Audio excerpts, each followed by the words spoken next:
Hey gang, I thought you might like a little bit of a review prior to our Unit 6 test on Tuesday. So that's exactly what this is. Hope it helps, and let me know via email or in class on Monday or during lab on Monday if you have additional questions. Here we go. So our unit is on atoms and the periodic table. So let's just kind of start with some of the oldest material. Things that you want to make sure that you feel comfortable with. Basic pieces about the atom, and remember that our view of the atom has evolved over time. Initially, we had this idea that atoms were indivisible particles, and through later experimentations from Thomson, we discovered the presence of negatively charged particles.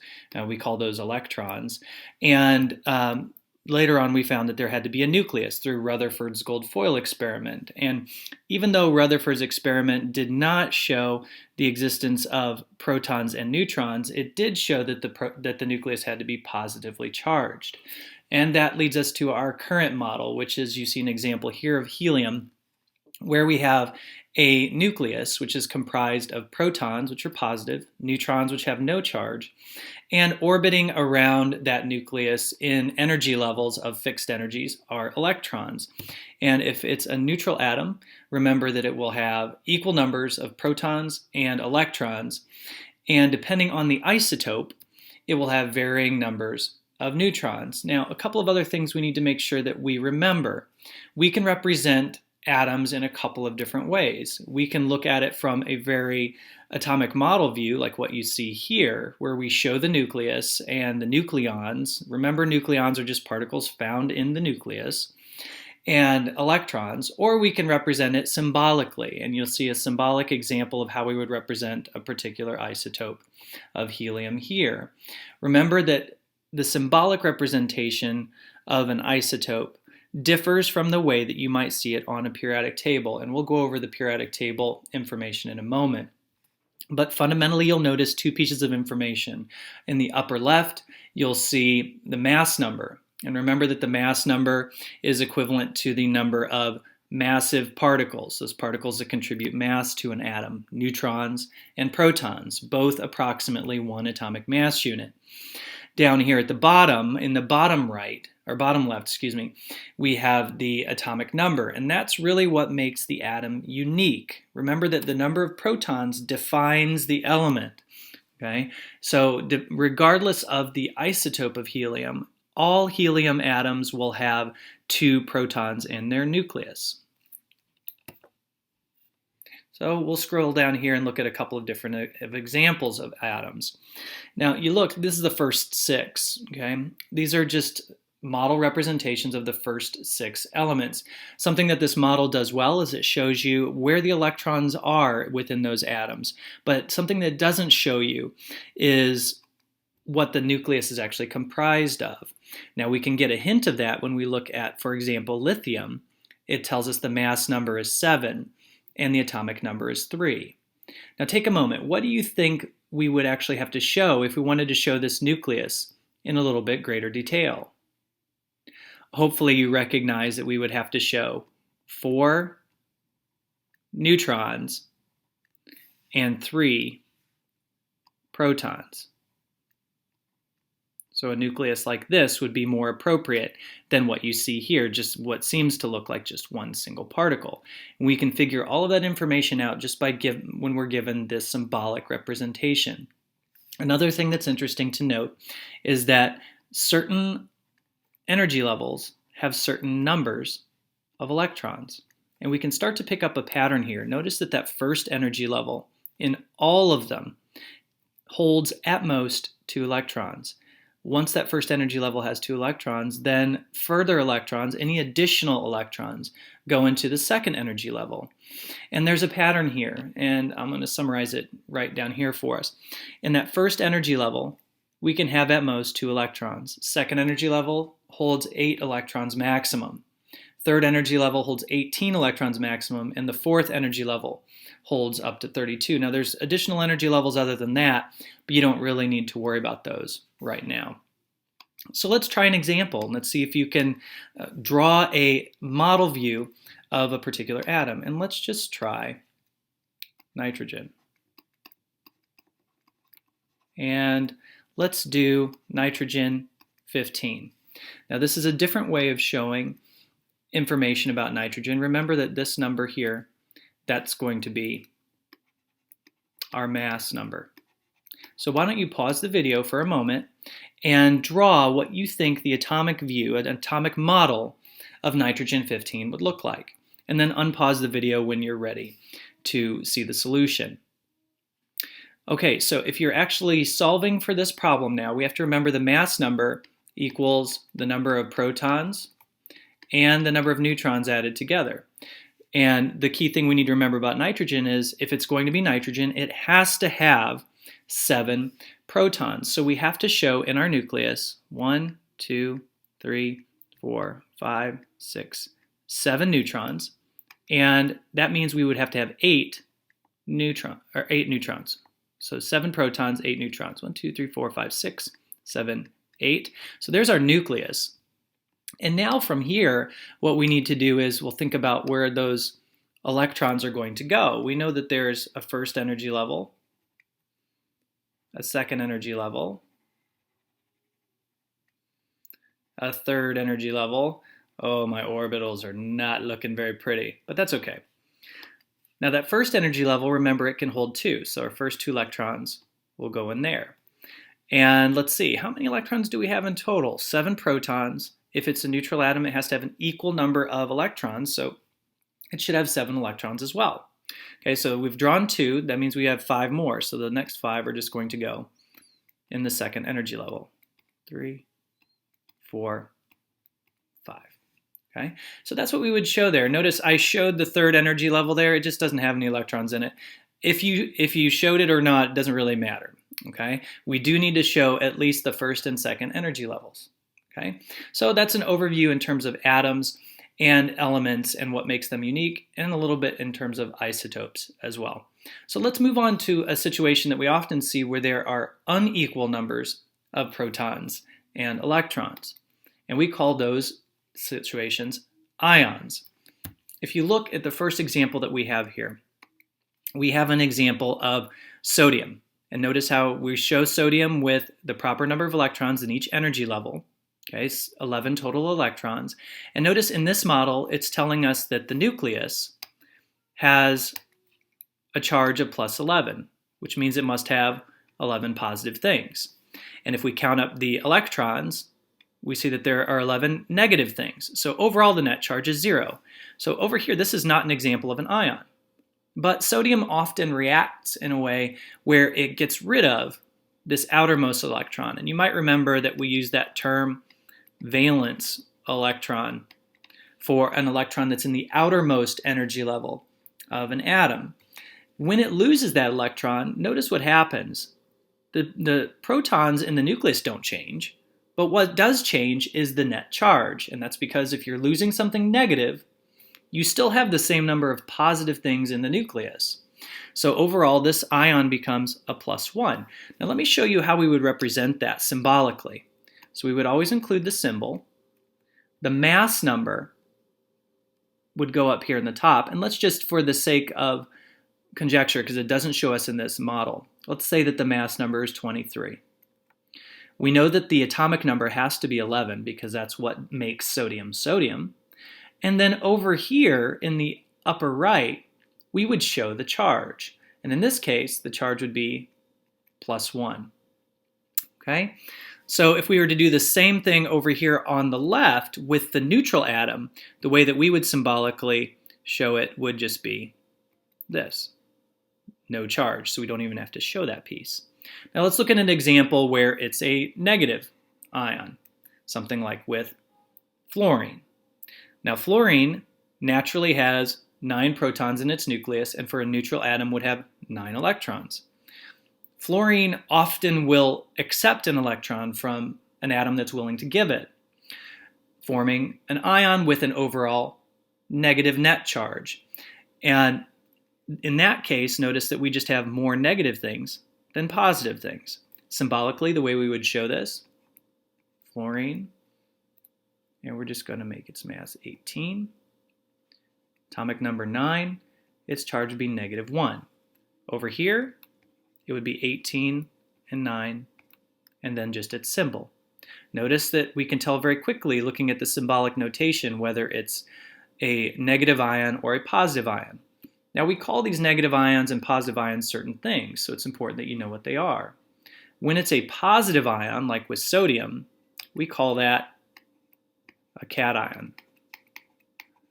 And remember, it's sometimes easy to remember it's positive because you see that positive sign right in the middle of the name cation.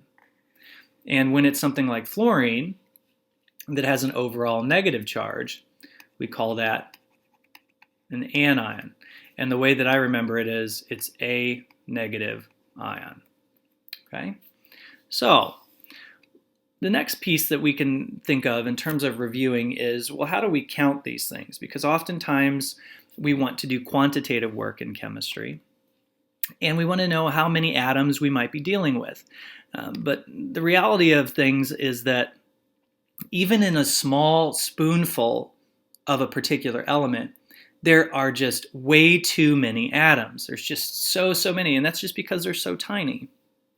So the concept we introduced in terms of counting things was this idea of the mole. And here's what matters. Here's what I'll expect you to know. I want you to know that, first of all, the reason why we use the mole is to count small things.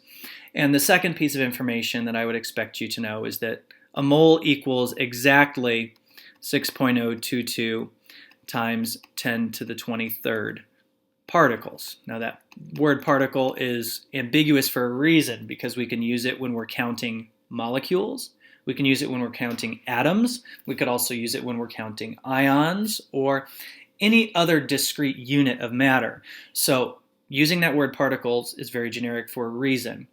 And in perspective, just remember a mole is a whole heck of a lot of things. So the reason why we use it is because particles like atoms and molecules are extremely, extremely tiny.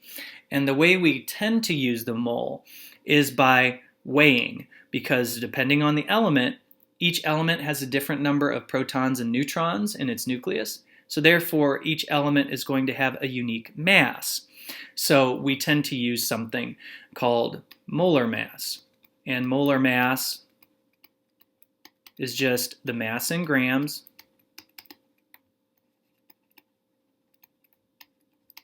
of 1 mole of a substance. And that happens to be equal to the average atomic mass on the periodic table. So once again, key takeaways to know about the mole. You should know that a mole is used for counting small things, and that a mole represents a very large number of particles, which should make sense when we're going to be counting things through massing, because even a small mass of material is going to have a tremendous number of particles. There won't be calculations you have to do. You just need to understand those key things that I just outlined. So now that we've identified how we can characterize an atom, what makes an atom different in terms of isotopes, what makes an atom an ion, now we can start to look at how we take into account similarities in looking at the periodic table. Now, important things to know about the periodic table. It's important for you to know that we fundamentally use the elements' similarities in organizing them onto the periodic table. And those similarities tend to result in patterns that make a whole lot of sense when we start to look a little bit more deeply into the electronic structure and other kind of chemical behaviors of those particular families of elements. But first things first, we should know how the periodic table is organized. You'll notice there's a total of 18 vertical columns on the periodic table, and each of those vertical columns is called a group. Okay, so a group is a vertical column. And there are 18 in total. Okay, so the other thing you might notice is there are periods, and a period is a row. Okay, so where groups go across left to right, they're vertical columns. Periods are the actual rows of elements, and there happen to be 7 periods right now in our periodic table. And we can use that to actually figure out where an element is. For example, we could say, well, what is the element that's in group 16, period 3? So the way we would find that out if we were trying to find something that was in group 16,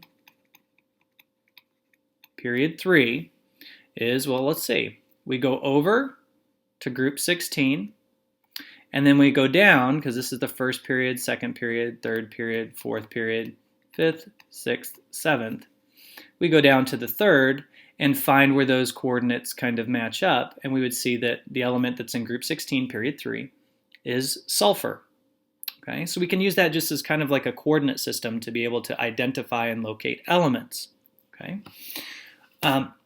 Something else that's going to show up is that, well, first, there's lots of different kinds of elements, but in reality, most of those elements tend to be of a particular type. And it'll be helpful if we look at a more color-coded example of the periodic table to talk about that. So let me switch to that. Okay. If you look here, we've got the majority of elements color-coded, and they're color-coded primarily because we want to show that we know that certain groups behave in certain ways. If you notice this first group, group 1, that's the group called the alkali metals. They're known because they're quite reactive. Right next to them in group 2 are the alkaline earth metals. Those are quite reactive as well. You won't tend to find them in nature in their elemental state. And the reasons why they actually are so reactive has to do with their electronic structure, but that's beyond the scope of this course. And then we get these metals in between here, and these are called transition metals. You might be noticing a pattern here. There's a whole lot of metals. In fact, most of the elements in the periodic table are metals. And the next thing you might notice is there tends to be this little kind of stair-step borderline here. I'll draw it in as best I can. And that stair-step borderline really represents the transition between metals, which are pretty much the 75% of the periodic table, the leftmost side are metals. And then we have a small subset over here of nonmetals, which I'll outline here in green.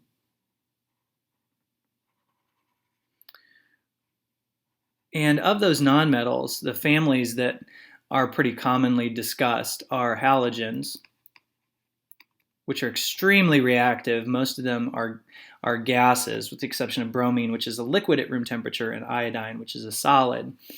And then we've got the noble gases. Noble gases are unique because they tend to be the least reactive elements out there. And again, that has to do with the fact that they have a completely filled energy level, completely filled valence shell of electrons. Okay?